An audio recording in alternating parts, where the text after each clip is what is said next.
제9호 태풍 마이삭이 매우 강한 위력으로 발달해 내일 새벽 부산에 상륙합니다. 순간 초속 40m가 넘는 강한 바람이 불 것으로 예상돼서 단단히 주의하셔야겠습니다. 박준호 기자입니다. 부산항 오부두에 선박들이 꽉 들어찼습니다. 제9호 태풍 마이삭이 부산 등 남해안에 상륙할 것으로 관측되면서 선박들이 항구로 대피한 겁니다.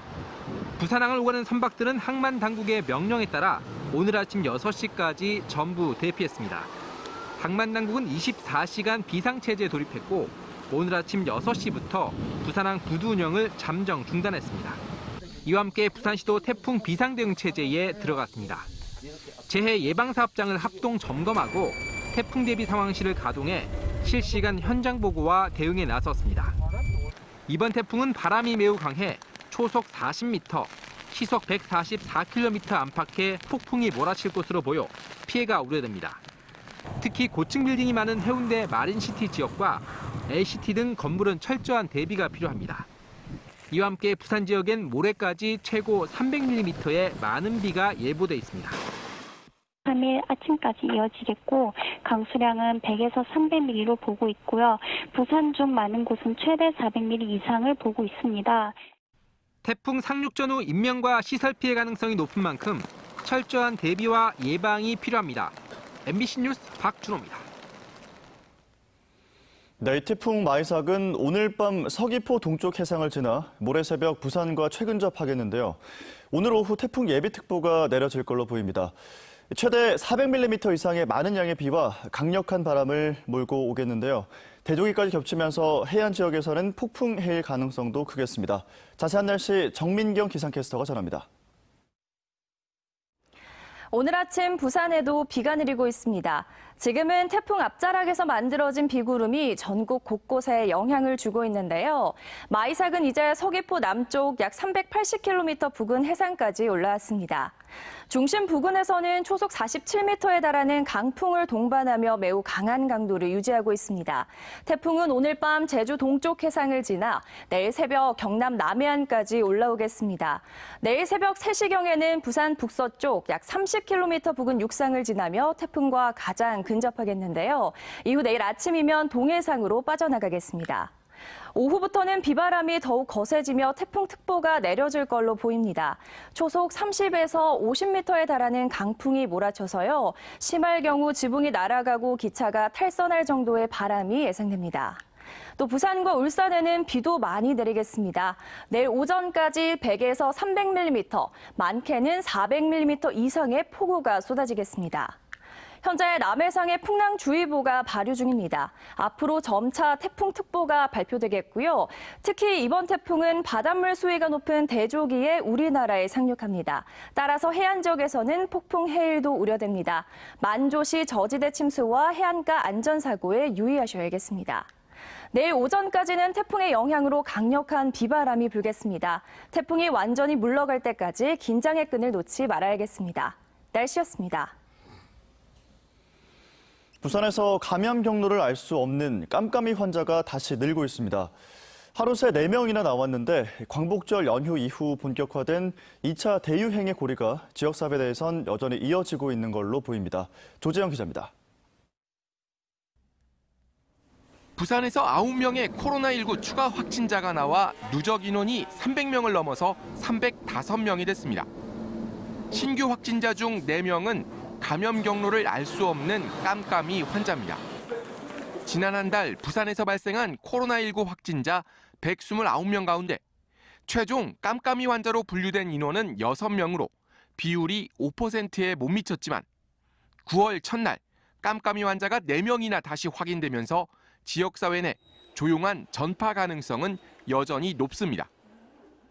감염원을 알 수 없는 사례가 가끔씩 나타나는 거는 지난 8월 15일 이후 휴가철 이후에 우리가 모르는 지역 사회 내에서의 조용한 전파가 일어났을 가능성이 충분히 의심되는 상황입니다. 그래서 연산동 오피스텔 관련 집단 감염도 2명 추가됐습니다.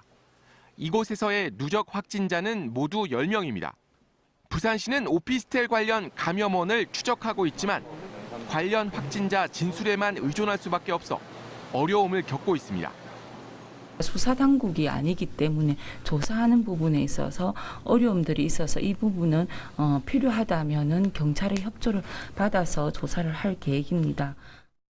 한편 부산의 입원 환자 80명 중 위중 환자가 8명으로 늘면서 부산에 남아있는 음압 중환자실 여유분은 3개에 불과합니다. 이에 더해 전공의 파업이 길어지면서 전문 인력 확보에도 어려움이 예상되고 있습니다. MBC 뉴스 조지영입니다. 2학기 개강 시즌을 맞은 대학가가 코로나19로 인해 또다시 비상 상황을 맞았습니다.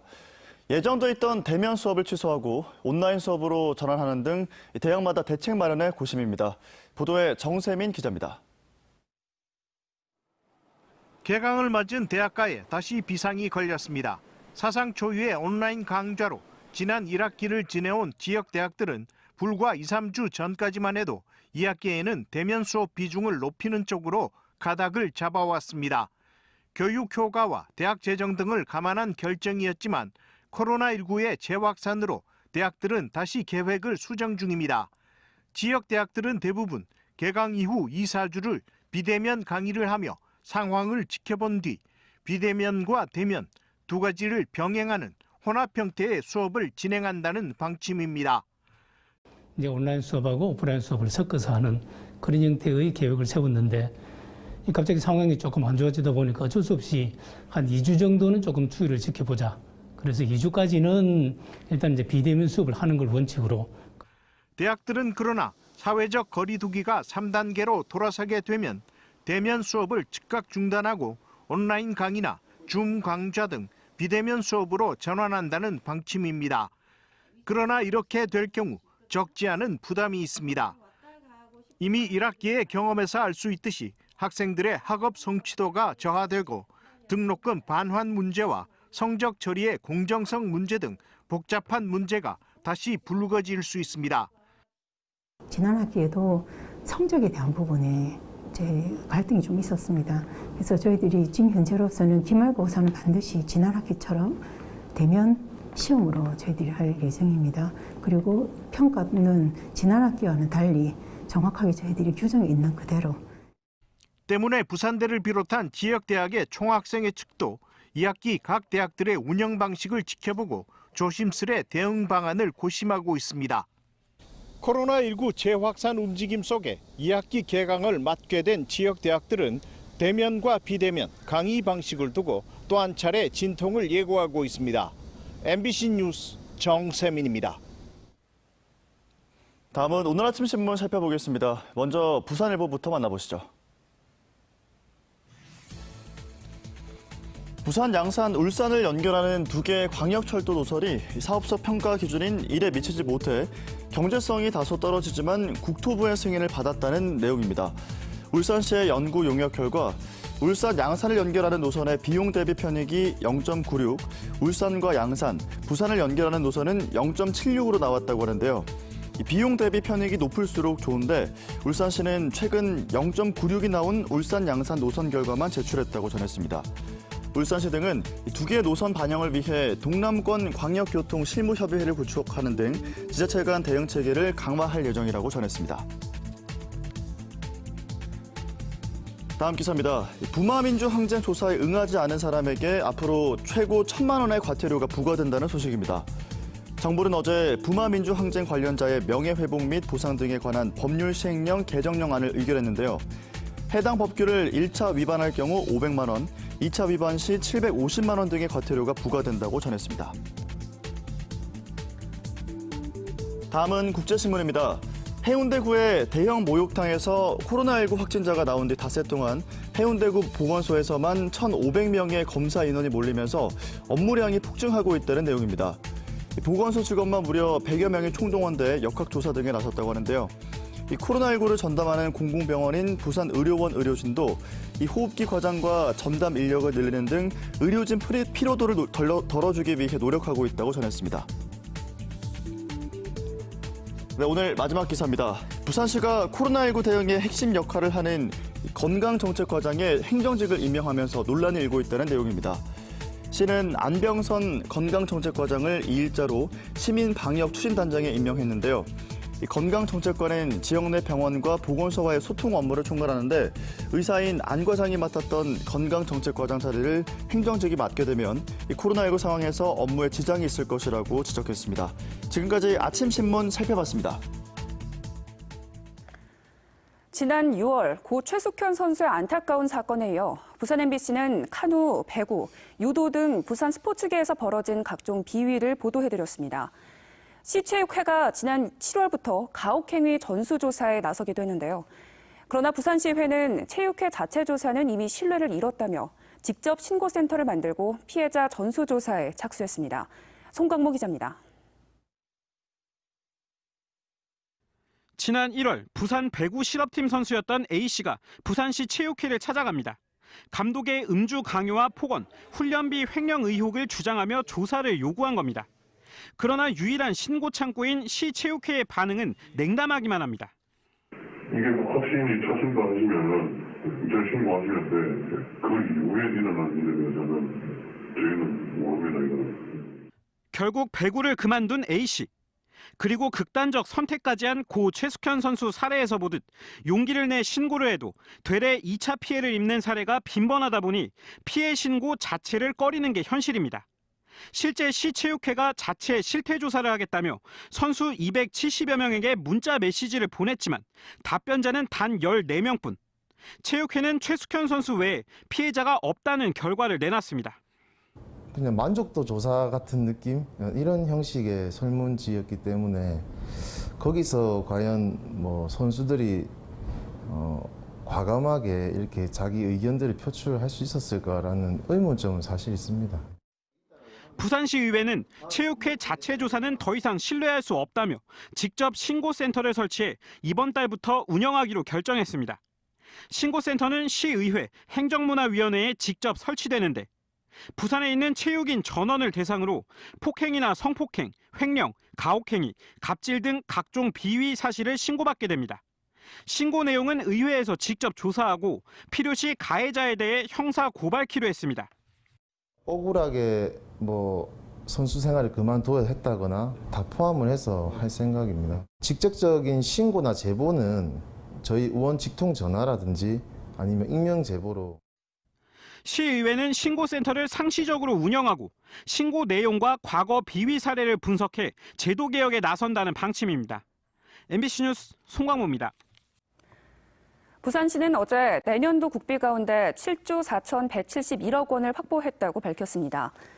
이는 2020년 국비 반영액인 6조 6,935억 원과 비교해 10.8% 늘어난 규모로 복지 예산이 3조 7,319억 원, 투자 국비가 3조 6,852억 원입니다. 복지 예산 중에는 저소득층 주거급여 지원 예산이 1,440억 원에서 1,598억 원으로 증액됐고 투자 국비 중에는 사상하단 도시철도 건설 사업비 지원 예산이 230억 원에서 244억 원으로 증액됐습니다. 부산시는 하반기 공모사업과 지역 뉴딜 사업 예산이 추가로 반영되면 목표액인 국비 7조 5천억 원 확보는 무난할 것으로 전망했습니다. 다음은 지난 한 주간 지역 경제계 소식 전해드립니다. 경제메모 정은주 기자입니다. 2차 재난지원금에 대한 논란이 이어지고 있는 가운데 소상공인과 소상공인 사업장별 종사자를 대상으로 재난구호금을 지급해야 한다는 주장이 제기됐습니다. 부산 경남 미래정책은 2천억 원의 예산이면 부산 지역 39만여 소상공인 사업체에 평균 50만 원씩의 재난구호금을 지급할 수 있다며 이같이 주장했습니다. 미래정책은 또 거리두기 2단계 격상으로 영업 금지 업종도 더 늘어난 데다 3단계로 격상될 경우 소상공인과 관련 업종 종사자의 피해는 대폭 늘어날 걸로 보인다고 밝혔습니다. 그동안 시범 운영되던 소상공인 풍수해보험이 올해 전국적으로 확대됩니다. 풍수해보험은 지난 2018년부터 2년 동안 시범 사업을 거쳐 올해 전국으로 확대됐으며 부산의 경우 국가 50%, 지자체가 23%를 지원해 소상공인 개인은 보험금 2에서 7만 원대에서 가입이 가능합니다. 자치단체 재난관리부서나 읍면동 주민센터 등에서 가입이 가능합니다. 임기 2달여를 남겨둔 한국거래소 이사장 선임과 관련해 지역 시민단체가 철저한 검증과 검증 과정의 투명한 공개를 촉구했습니다. 부산경제 살리기 시민연대는 성명을 내고 한국거래소는 부산 금융중심지의 핵심 기관일 뿐 아니라 부산 시민이 10년 이상 염원과 노력으로 유치한 상징적인 기관이라며 이같이 주장했습니다. 시민연대는 이에 따라 부산에 대한 애정과 지방분권에 대한 확고한 소신이 있는지, 부산을 명실상부한 해양 파생금융 중심지로 발전시키고자 하는 신념과 비전이 있는지, 세계 1등 거래소로 한국 거래소의 위상을 재정립하려는 비전이 있는지를 신임 이사장의 조건으로 제시했습니다. MBC 뉴스 정은주입니다.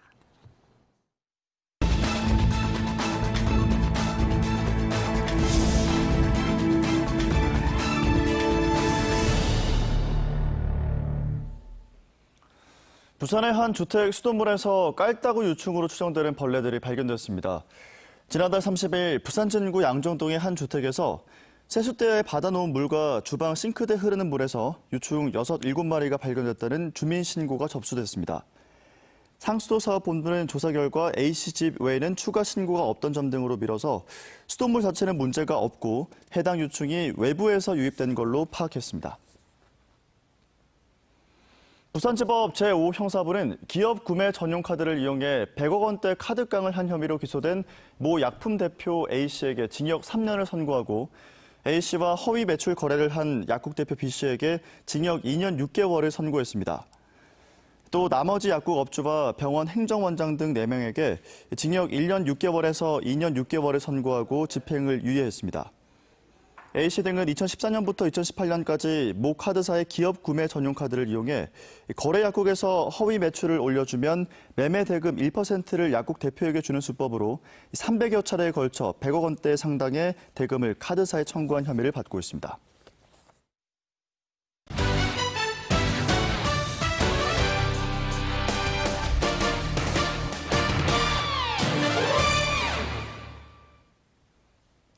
프로야구 롯데자이언츠가 어제 수원에서 열린 KT 위즈와의 경기에서 2대 11로 크게 졌습니다. 롯데는 2회 말 KT에 선취점을 내준 뒤 3회 초 전준호의 적시타로 균형을 맞췄지만 곧바로 대거 넉점을 내주고 5회 초에도 3실점을 하며 승기를 빼앗겼습니다. 이번 경기로 5위 탈환의 기회를 놓친 롯데는 하나와의 2연승을 마감하고 다시 7위로 내려앉았습니다. 부산은행과 경남은행이 지역 중소기업과 소상공인을 위한 1조 6천억 원 규모의 BNK 풍요로운 한가위 나눔 특별대출을 시행한다고 밝혔습니다. 지원 대상은 지역 내 창업기업, 장기거래 중소기업, 일자리 창출기업 등으로 업체당 최대 30억 원까지 최고 1%의 금리 감면을 지원받을 수 있습니다. 이번 대출은 내달 말까지 시행되며 부산, 경남 각 은행별로 8천억 원을 지원합니다.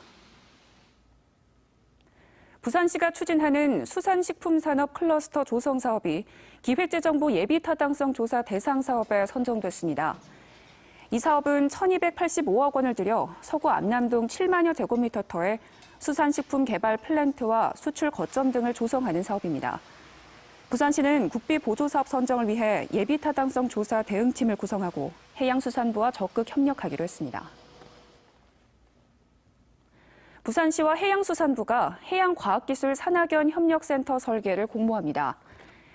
해양과학기술 산학연 협력센터는 영도구 동삼혁신도시의 지상 7층, 지하 1층 규모로 건설되며 기업 입주 공간과 협업 공간 등이 들어섭니다.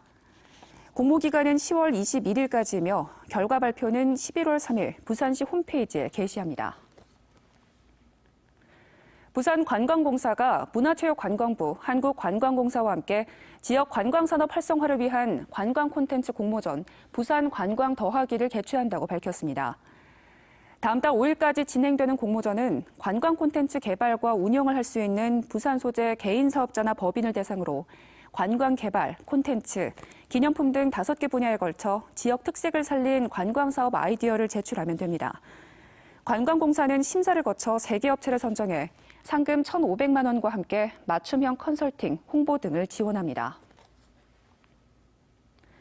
코로나19 확산 여파로 부산 지역 해수욕장이 조기 폐장한 가운데 이용객도 크게 줄어든 것으로 집계됐습니다. 부산경찰청에 따르면 올해 여름 부산 7곳의 해수욕장 이용객은 1,480만 명으로 지난해 여름 3,690만 명에 비해 60%가량 감소했습니다. 다만 절도와 성범죄 등 5대 범죄 발생 건수는 올해 39건이 발생해 지난해 46건에 비해 15% 감소하는 데 그쳤습니다.